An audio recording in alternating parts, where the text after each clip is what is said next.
Tampakta irang abu he horadi Manipur police ti mathongna phare aduna khoi yam pen de police ki thawong je so iba ngang je magi kano je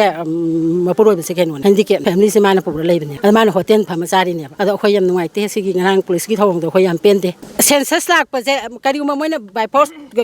government na samani census hawro na hai tai taraga di akhoi na census la iba mi sing do lekai de leiba mi sing je census lak pa da sanghan biganu akhoi na hai do je aduga kari ma namdana taw taraga di aduda tholak pa phaba tai daita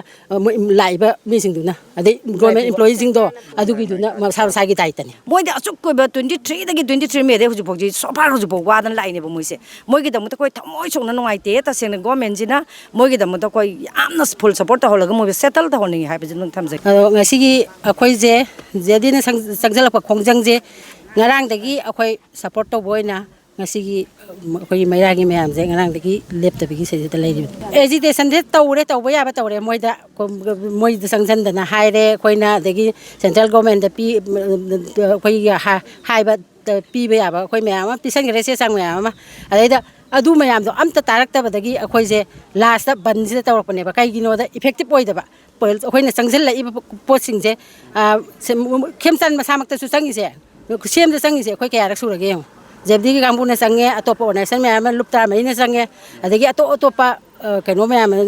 onaisan mayam su sangsan le adai du da kari gumba amta gi responsibility government na adoi di akhoi di last di ban da bane ba dai da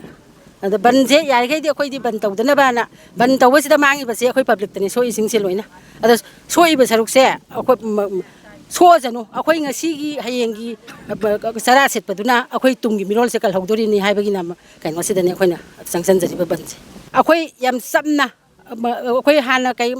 kari gum am phau kai na taw bana te yam ing na akhoi santi oina hongjang se sangjan ge aduna sai sida akhoi noi su kai ta kai no taw kanu akhoi ju akhoi na lai ri hongbam sida dum lai jage hai bane ba adai da last hour gi matam du da akhoi na hai jina pung je hojik thengjal pung mari makhai mari tara ba sidi adum masana office se akhoi gi kanu ni total shutdown ni masana lonpham thokpane ba moi support to pham thokpane tra hai ba aduna adu gi jida akhoi na lai manung da le staff sing je thokpi ro na akhoi gate maya da sangsen bane ba sangsen ba hai se gate tu yodri hai ba moi na kap thore ise moi na adi di foot ahum mari gi sang lap nari hai ba gate tu akhoi ga adai da adu gi ek jangsan ri se moi sat lok to ka pak pane ba ado akhoi na hai ningi se sing da di moi adu ngam de ba aduga order ngai lei ha ba moi sing da taw matam da no taw matam da sing da akhoi gi maitai sep khitang taw na ba hona da maitai police sing sina tawi ba mawang se maitai da onsal ga sa ba gi mawang ne ba tawri se maitai sing sina tampak ta irang abu he horadi Manipur police ti mathongna phare aduna akhoi yam pen de police ki thawong je sokhi ba se ahum amadi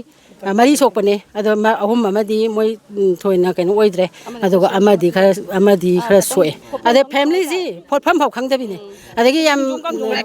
adagi kaino si suna family ji su yamna wa ba family ne laiba ki su ida makta tholai ne ma se kai no da ma so iba ngang je magi kaino je mapuroi be second one handicap ne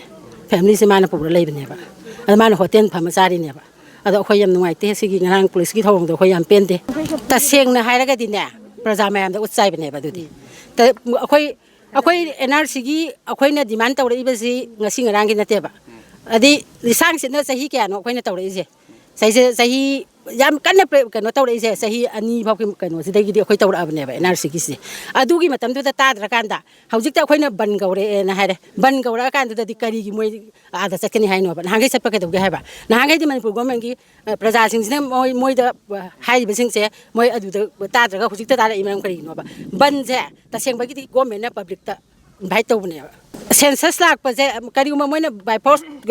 government na samani census hawro na hai tai taraga di akhoi na census la iba mi sing do lekai de leiba mi sing je census lak pa da sanghan biganu akhoi na hai do je aduga kari gumba namdana taw taraga di adu da tholak pa phaba tai daita